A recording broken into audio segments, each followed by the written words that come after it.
Now, there is another type of mask out there called RotoBezier. If you were to just select the pen tool here and check RotoBezier, you'll create a different type of shape. Not quite Bezier. This is based on something called B-splines, and if you're familiar with compositing, high-end compositing programs or 3D programs, then you've probably worked with these before. Now I'm just going to click and click. There we go.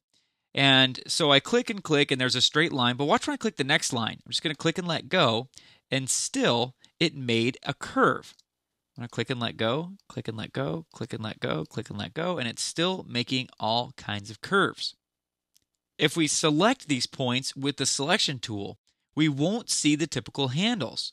We could still move these around and make changes, but we're not seeing any direction handles or control. So for those of you that want to make kind of simple, round, organic shapes and you're brand new to Bezier curves, you can try these RotoBezier curves. But there's a lot more to them than meets the eye for those of you that want to take this a step further. I've created this simple text. It looks like it says Roto in an outline. But what I'm going to do is click on the selection tool and go over these control points. And I'm going to hold the Command and Option keys on the Mac or the Control and Alt keys on the PC.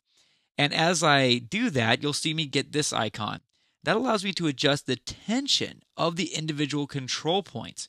So I could basically drag right and left and make them corner points or more smooth points.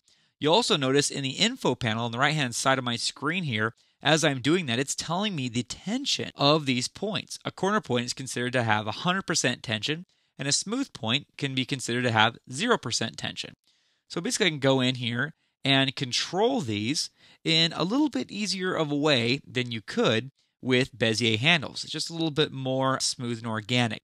Now, I actually like having Bezier paths. I like seeing what I'm doing, but I can really see the value in wanting to have this kind of control where you just click and drag and you make things smoother or more tense just by clicking and dragging.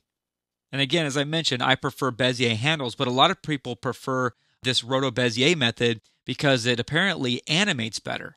Now, I might be being a grumpy old man about this, but I like my Bezier curves. It took me a long time to understand how they work, but now that I get how they work, then they just make sense to me, and I find that I use them easily just to get in there and get the job done.